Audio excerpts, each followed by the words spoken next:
Listen, when you can no longer connect with people the way you used to, and when you meet new people, you're careful about letting them into your life, not because you think that they are not good enough, but because you have outgrown certain things like surface level interactions, unnecessary drama, and you now crave for something peaceful and real. You see, women with high standards often feel this way because the truth is, a lot of people are not where you are yet. They are either still figuring themselves out or they have decided to settle for what is easy. So, in today's video, we'll discuss some of the reasons why high value women feel this way and how to deal with it. High value women are self aware and naturally they are more disciplined. What some people would tolerate to keep friendships or a romantic relationship, they are not willing to. An example is staying in a relationship that always has unnecessary drama or invites the wrong attention. A woman with high values will not pretend that things are okay when they are not, just so that she would not hurt the other person's feelings. She would rather remove herself from that kind of situation, and this is why it's harder for women with high standards to connect.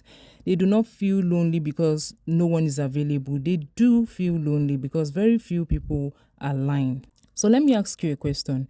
You think the higher your standards, the higher your chances of feeling lonely? When your standards increases, your option reduces.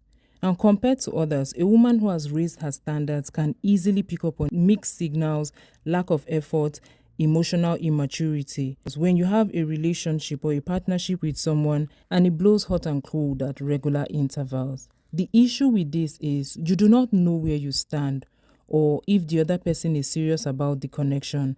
A high value woman knows how this can play with her emotions, so she's willing to let it go. Many people are not willing to take responsibility and they are also not ready to do what needs to be done to sustain a relationship.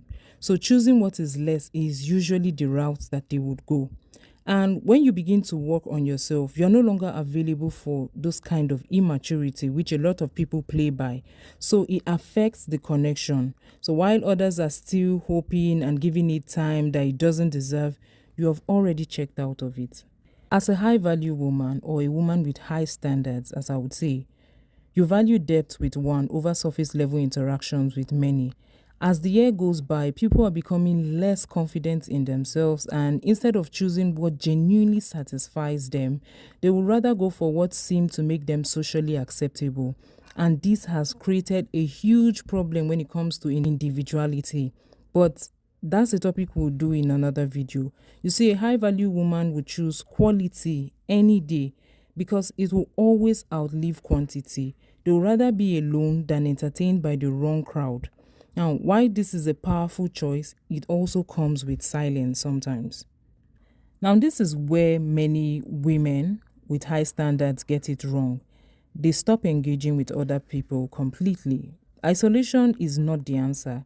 You see, there's a difference between selective access and being impossible to connect with.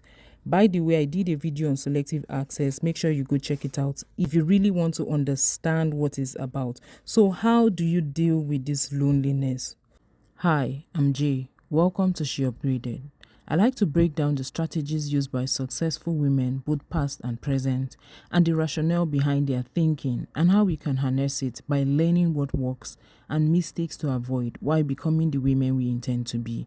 You can hit the like button if you've learned anything or if you want it to get to the right people as it should, and make sure you subscribe if this is your place. First, build an active life without needing validation. Your life shouldn't feel like you're waiting for someone to arrive or for something to happen. Instead, devote your time to work, to purpose, to your routine. Constantly think of ways to improve different areas of your life. You see, personal growth is one thing that I would always preach, and one of the best things that you can do for yourself is to continue to work on yourself. When your life is very active, it reduces the chances of you feeling lonely. 2, work on your environment, not your standards. Many women who feel this kind of loneliness as a result of their standards, they would rather lower their standards just to deal with the loneliness. What they should be doing is working on the space that they are currently in. You may need to change your circles depending on what your situation is, or frequently go to places where people with similar values or standards as you would frequent, and in some situation you would have to consider changing your environment completely, like your address entirely. Now this depends, like I say, on the situation that you're in. It's easier for you to spend time with people who think like you than to spend time convincing people that there is so much better out there. 3. Allow connections without attachments. Every interaction does not have to lead somewhere. Be comfortable with just talking to people or even just sharing fun experiences with people without it leading to friendship or a romantic expectation. If you allow yourself this level of freedom, you would enjoy conversations better, you enjoy meeting people better, and you'll be open to it. If you allow yourself live in the moment, chances of you trying to manipulate the situation will be slimmer. 4. Diversify emotional fulfillment. We all know that one person who would stop communicating with all her friends because she has a new man in her life. Or maybe that one person is you. If you want to feel less lonely, you see, friendship is important.